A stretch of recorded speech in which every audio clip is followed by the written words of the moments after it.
thank you very much for being here. I appreciate it. I'm thrilled to be with a very important man in Guatemala, the Minister Enrique Degenhardt.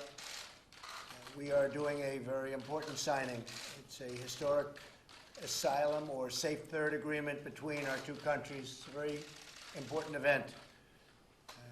We've long been working with Guatemala, and now we can do it the right way. It's going to be terrific for them and terrific for the United States. This landmark agreement will put the coyotes and the smugglers out of business. These are bad people. These are very, very bad, sick, deranged people who make a lot of money off other people's miseries. It's going to provide safety for legitimate asylum seekers and stop asylum fraud and abuses system.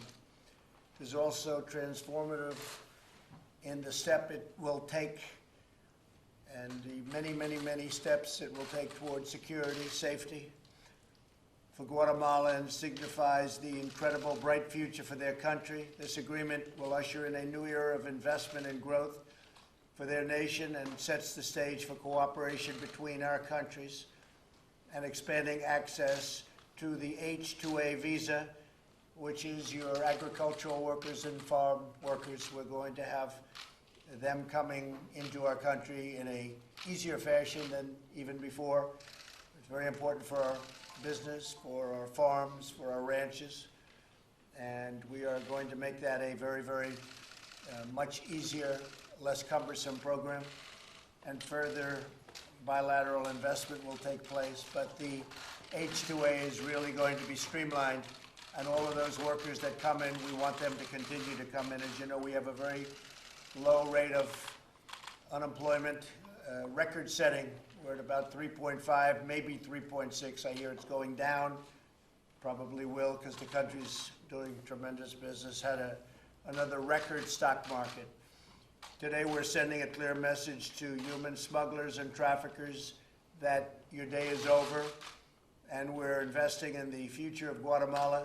The safety of migrants and their families will protect the rights of those with legitimate claims and will end the widespread abuse of the system and the crippling crisis on our border.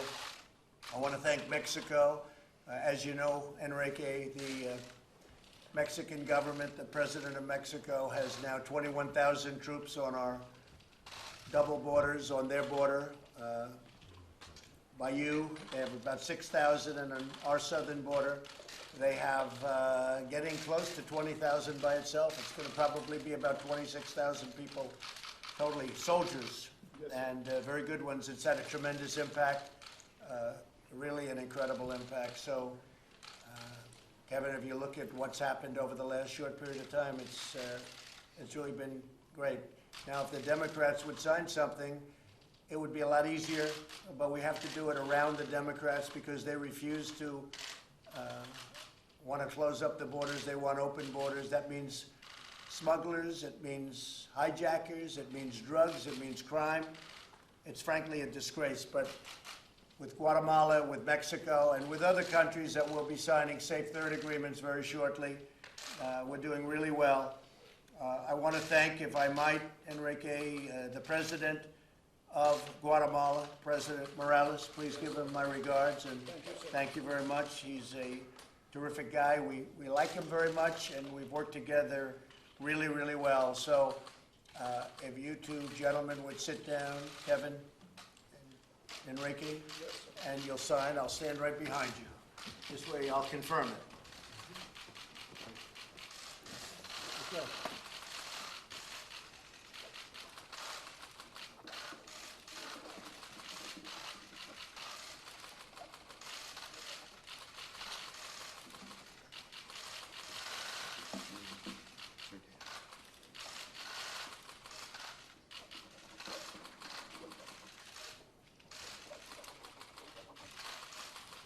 So that's a very big thing. It's a very important signature.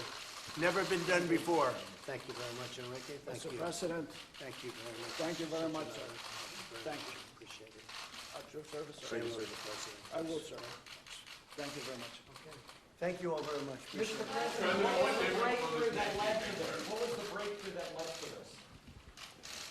Look, we've been dealing for many years, I would say, with Guatemala and with other countries, and we are now at a point where we just get along, and they're doing what we've asked them to do, and I think it's going to be a great thing for Guatemala. They don't want these problems either. So we were able to get this done, and we got it done fairly quickly. But this is after many, many years. Mexico also is working along with us very nicely. I mean, tremendously, actually. You'll see a chart where the numbers are really through the floor, I should say, because they're going down. Kevin, maybe you want to speak to the numbers, how well we're doing in terms of apprehensions? Absolutely, Mr. President. Since the agreement was signed with Mexico that you energized and drove, we've had 28% reduction in June, and we're headed toward another 22% reduction in July in crossing. So 43% overall, thanks to the effort on the government of Mexico's side and the implementation of our migrant protection protocols border-wide. And the fact that they do have really a big slowdown coming in from Guatemala at the border, because we have, again, 6,000 Mexican troops at the border of Guatemala, so that helps. But this will really help. This is something that's going to be rather incredible. So the numbers are going down. We could really do this in a much easier fashion if we had cooperation from the Democrats. We have absolutely no cooperation. Nobody can understand. And most of these people, 5 years ago, they all wanted a wall, and we're building a lot of wall right now, a lot of it. We've ripped down old wall, and we've ripped down wall that didn't even exist. It had bad footings, bad foundations. There used to be a wall there. There wasn't. It was gobbled up by the people that crossed. And we're building beautiful new wall, a lot of it. And it's getting built rapidly. So a lot of things are happening, but this is a very big day. John? Mr. President, the big focus of the Democrats today was to say that they are going to continue and expand their investigations. They're looking for the grand jury testimony behind the Mueller report. They want to try to enforce the subpoena against Don McGahn. What do you say? I think it's a disgrace what the Democrats are doing. It's so sad to see how they're impeding all of the good things that we're doing. Like, as an example, today is the border, and we're strengthening up our border with a great country, and we have other great countries that are going to be signing on also. And we're doing this all because the Democrats won't give us what we need. So simple: get rid of the loopholes, work on asylum. It would take a very short period of time. They won't do it. All they want to do is impede. They want to investigate. They want to go fishing. And I watch Bob Mueller, and they have nothing. There's no collusion. There's no obstruction. They have nothing. It's a disgrace. We want to find out what happened with the last Democrat president. Let's look into Obama the way they've looked at me from day one. They've looked into everything that we've done. They could look into the book deal that President Obama made. Let's subpoena all of his records. Let's subpoena all of the records having to do with Hillary Clinton and all of the nonsense that went on with Clinton and her foundation and everything else. We could do that all day long. Frankly, the Republicans were gentlemen and women. When we had the majority in the House, they didn't do subpoenas all day long. They didn't do what these people have done. What they're doing is a disgrace, so destructive to our country. And I think that's why we're going to take back the House. That's why we're easily going to hold the presidency, and we're going to continue to hold the Senate. And, you know, people don't say, but we picked up 2 seats in the Senate. We went from 51 to 53 in the 18 election. Nobody says it. They talk about the House. And I didn't get to campaign very much for the House. I couldn't because we were campaigning for the Senate. We almost picked up 5 seats. You know that very well. So it's a disgrace that they're doing it. They're doing it for political reasons.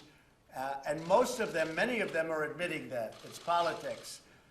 And frankly, it's a very sad thing for our country. Yes? What's your thinking now about sanctions on Turkey? You had that meeting with the Republican senators the other night. Well, we're looking at the whole Turkey situation. You know, they've ordered 125 F-35 fighter jets, billions and billions of dollars. They paid some of it.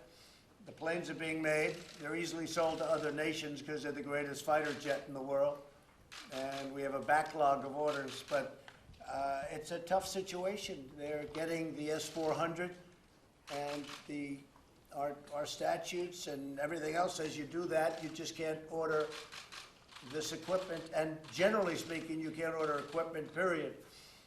I don't blame Turkey because there are a lot of circumstances and a lot of problems that occurred during the Obama administration. This dates back to the Obama administration, which was a disaster, okay? Yes, Sean? Can I come back to Guatemala, sir? Please. Earlier this week, it looked like things were not going in the right direction. You were even threatening tariffs against Guatemala. What turned around in the last couple of days? Well, I think I'd ask maybe Kevin and Ricky to answer. The relationship's been very good. We stayed at the table. We've been working on it throughout. Enrique's demonstrated a tremendous commitment, the Minister of Government for Guatemala, helping lead the region to take responsibility for migration flows, to work together with the United States on how we can take the power away from the criminal organizations that are exploiting these vulnerable migrants. And we stayed with it and got over the line. I would say that Guatemala is definitely clear on the responsibility that it has. We are clear that we have to make changes, and the way to do it is working together with our best ally. That's what we're showing here today, and we are definitely committed to continue doing and improving what we have. Your court said that this was not possible to do. How did you get around that? No, they didn't say that. Well, I thought that you looked like the courts were saying that you could not sign an asylum agreement with the United States. So what the court said, which is a provisional injunction, was basically define the process that had to be followed.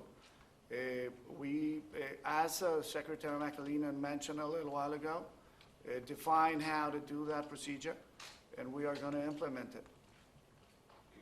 Okay? Mr. President, can you explain how this will work? If someone leaves Guatemala and walks Yes. through Mexico into the U.S., what happens? Yes. Are they turned A lot of good things happen. Go ahead, Kevin. So this is a return to the appropriate approach under international law to protecting asylum seekers at the earliest possible point in their journey. If you have a Honduran family or an El Salvadoran national, instead of having them pay a smuggler, come all the way to our border to seek asylum, when they arrive in Guatemala, they're in a country that has a fair proceeding for assessing asylum claims, and that's where they should make that claim. That returns that understanding under international law. Does the claim stay in Guatemala or a claim to the U.S.? They can make a protection claim if they would like in Guatemala. So if they arrive in the U.S. not having availed themselves of that opportunity, they'll be returned to Guatemala. That's a claim to stay in Guatemala. It's a claim for protection under international law for asylum. And you're going to Which we've never had before, and which is something that's so good. It's good for everybody, but it's so good. Are tariffs off the table You're now, going to sir? sign more agreements soon, and who with? Well, we have a great agreement with Mexico, but we're going to probably do some additional work on it because we can't get anything from the Democrats. Dealing with Mexico is really what Mexico's doing for us at the border is far greater than what the Democrats have done. You know, the amazing thing about the Democrats, it was all fine. Everything was great 4 or 5 years ago before I was president. And now they think we're going to win, so they're doing everything they can with the impeachment nonsense. We had no obstruction, you had no collusion. You know, obstruction's sort of interesting. They've interviewed 500 people. They've interviewed lawyers. They've interviewed everybody that they wanted to interview. People that I could have kept back by using presidential privilege. I could have kept back everybody. They didn't have to interview anybody. I gave them total, and then they say obstruction. These people are clowns. The Democrats are clowns. They're being laughed at all over the world. And I watched this morning, I watched Nancy Pelosi trying to get through that with the performance that Robert Mueller put on, where I don't think he ever read the agreement or the document. And the document said no collusion. They don't even talk about that, so there was no crime. They said, well, there was no crime, but he obstructed. How do you obstruct? There's no crime. But actually it was worse than that because it was a phony crime that they put on. The crime was what they put on. But I watched Mueller. For 2.5 years we've watched this. And that's the best they have. And it's a disgrace. And the world is laughing at him.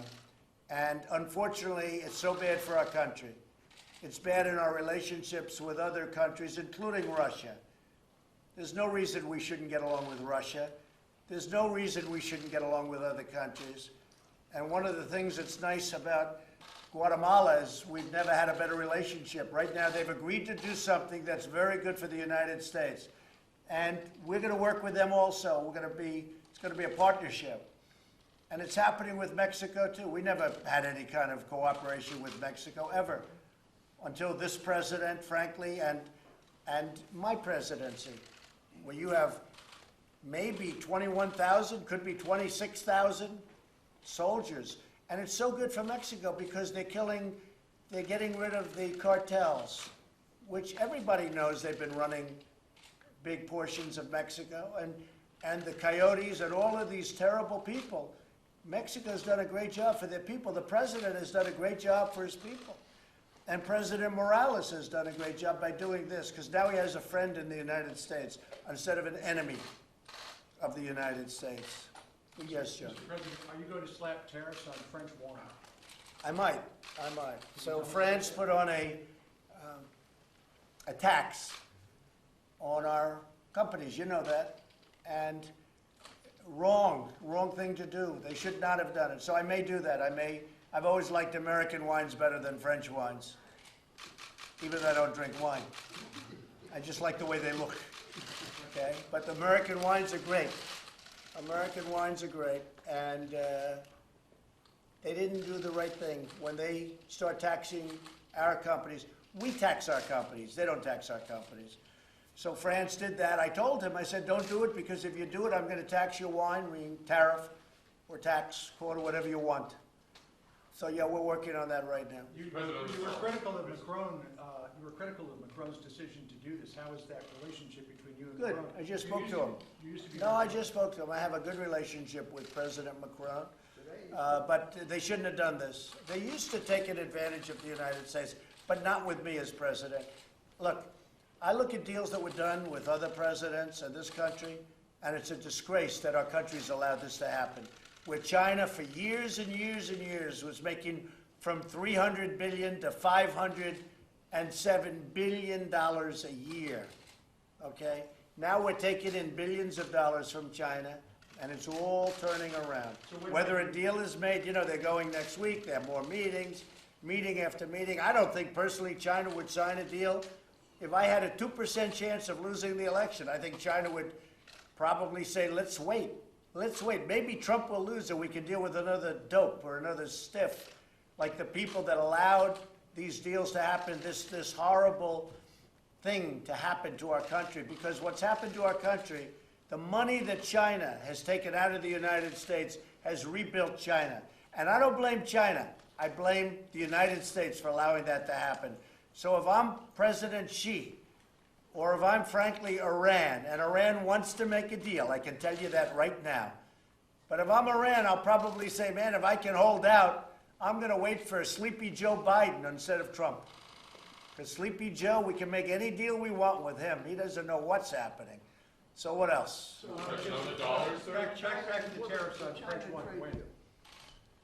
We'll be announcing it sometime fairly soon. We'll see what happens. But they put a tax on. We said, don't do it. We tax our companies. You don't tax our companies. And we'll be announcing something. It might be a wine. It might be on something else. But it's called reciprocal. It's a reciprocal tax.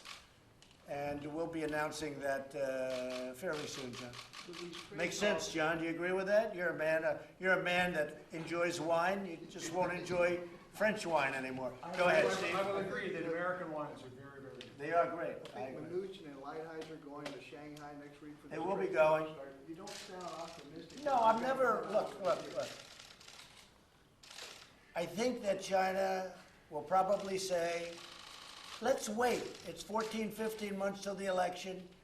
Let's see if one of these people that give the United States away, let's see if one of them could possibly get elected.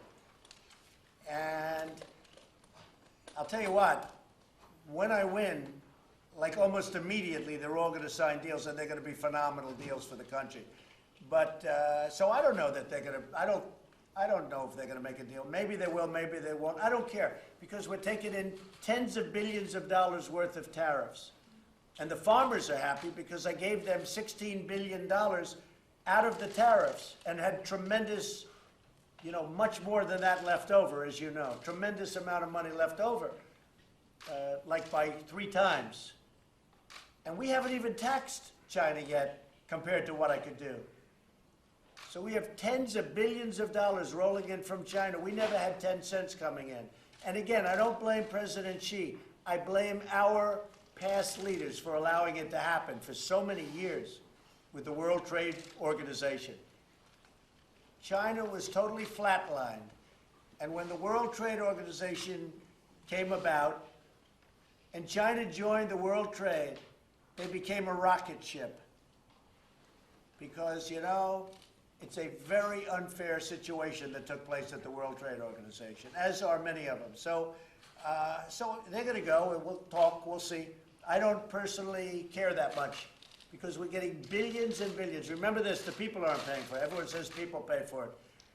China's devalued their currency, and they're putting money in, they're pumping money into their society, into their country, like you wouldn't believe. You call it quantitative easing. With us, we have a Fed that does quantitative tightening, and they raise interest rates. So we have a normalized rate. President Obama had no rates, and he had no tightening. And we still have a much better economy than in his wildest dreams. So, and there is something okay about that, but look, the Fed acted too soon. I turned out to be right. They acted too soon and too violently. We've had 9 increases. I believe, you'll check that, but I believe it's 9 increases. A couple under her, and a lot under Powell. I'm not a fan. Okay, what else? On the dollar, sir, the U.S. dollar, are you too high, too low, just Well, right? the dollar is very strong. The country is very strong. The dollar is it's a beautiful thing in one way, but it makes it harder to compete. And despite that, but we have a very powerful dollar, so that's the good news. Despite that, we're doing really well. The country's doing well. It's really become, more than ever before, the currency of choice. You know, you have the euro that tried to cut in. Well, the euro is now not doing so well. Europe is not doing so well. China's not doing very well. You look at other countries, we're the hottest economic country in the world. There's nobody close. Even Guatemala wants to do business with us now, so we're happy. Yes, sir. Right? Thank you, sir. Have you ruled out any measures? On the dollar valuation, why did you not consider a proposal that was floated on Tuesday here? I could do that in 2 seconds if I want. I And why mean, did you not want to entertain it? well, I didn't say I'm not going to do something, but you know, look, having a strong dollar, there's a reason that it sounds so good. And having a strong dollar is having a strong dollar. We have an amazing country, we have a very strong country. That's why our country has a strong currency. Other countries have a currency that's down the tubes. It's a currency that's weak. China's currency is very low. You look at other countries, look at the euro. The euro is so low.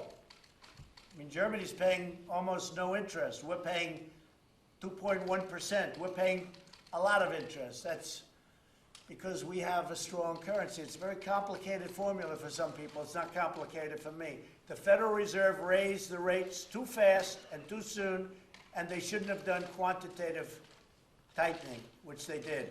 If they didn't do that, we would be at 4.5% instead of 2.1. Everybody's so thrilled with 2.1. We could have had it much more, except for the Federal Reserve. And we could have been 5,000 to 10,000 points higher in the Dow. Now, I don't want to sound too upset about it, because we just broke the all-time record in the history of our country on the Dow. But we could have been higher, right? Could have been a contender. Could have been higher, as Marlon would say. Marlon Brando, the great Marlon Brando, yes. Are you okay with North Korea firing off these short-range missiles? Well, you said it. They're short-range missiles, and my relationship is very good with Chairman Kim, and we'll see what happens, but they are short-range missiles, and many people have those missiles. You don't sound too spun up about it. Nope, not at all. So they're describing those short range as a warning, and the short range is short range for the United States, but not short range for our allies. He didn't say a warning to the United States, I can tell you that. He didn't say a warning to the United States. But they have their disputes. The two of them have their disputes. They've had them for a long time. But he didn't say that. But they are short-range missiles and very standard missiles. Mr. President, have you spoken with Boris Johnson Yes. yet? And Very what good did you ask? question. It's the best question you've ever asked. I asked him the other day. Well, you know why your timing is good? Because I spoke to him about How long have you been here? 16 minutes? I spoke to him 17 minutes ago. I hung up the phone as you're coming in. And he's a good guy. He's a friend of mine. I think we're going to have a great relationship. And Boris is going to be a great prime minister. I predict he will be a great prime minister. He has what it takes. They needed him for a long time. UK needed him for a long time. And let's see what happens. Yeah, he and I will spend a lot of, we just spent a lot of time when I was with the Queen in one of the great, most beautiful couple of days that I've ever experienced. She's a tremendous woman, incredible woman. We got along very well. So Boris and I just spoke. I congratulated him, and he's all set to go. He's going to be, I think he'll do a great job. We're working already on a trade agreement, and I think it'll be a very substantial trade agreement. You know, we can do, with the UK, we can do 3 to 4 times. We were actually impeded by their relationship with the European Union. We were very much impeded on trade, and I think we can do 3 to 4, 5 times what we're doing. We don't do the kind of trade we could do with what some people say is Great Britain, and some people remember a word you don't hear too much is the word England, which is a piece of it.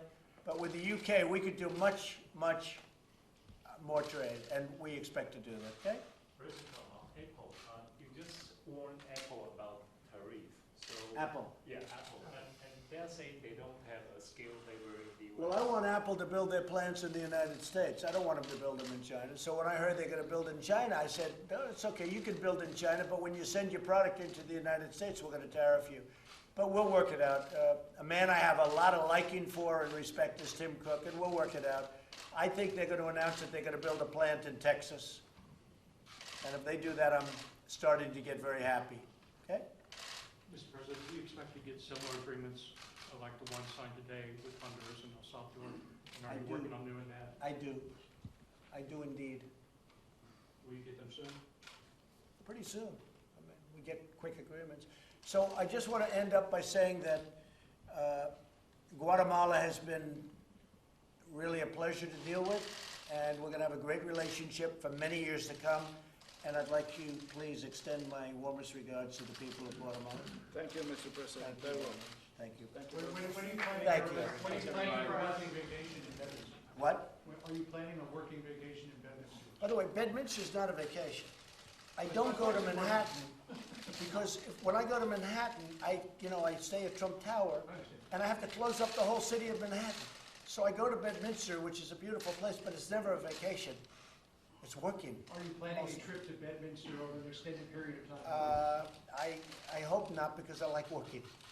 I'd rather be right here, but probably over a short period of time. A lot of times you go and they do a lot of work in the White House. For instance, the Obama administration worked out a brand new air conditioning system for the West Wing. And it was so good before they did the system. Now that they did the system, it's freezing or hot in here. Can I rephrase my question? Yes. Will you be spending an extended period of time working in Bedminster during the month of August? Not extended, but for a short period of time. Meaning like less than a week. But again, I do that just officially, just to put it on the record. I do that because when I go into Trump Tower, they close up 10 blocks around the building, and it's Manhattan, New York City. It's a big, I don't want to inconvenience people.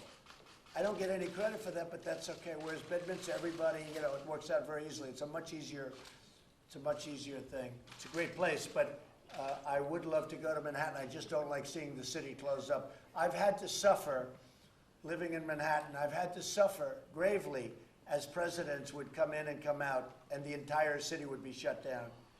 So I guess I understand it better than most, right? Thank you. We have the G7 coming up, yes. We look forward to it. It'll be in France. Any other stops planned? I don't know. This is a stop that we didn't have planned right here in the Oval Office, right? With Guatemala. And again, thank you very much, Enrique. Thank you, everybody. Thank you. Thank you very much. Thank you very much. Maybe before. Maybe before. Maybe. All right, guys. Thank you very much. This Thank way. you. Thank you, everybody. Thank you, Jeff.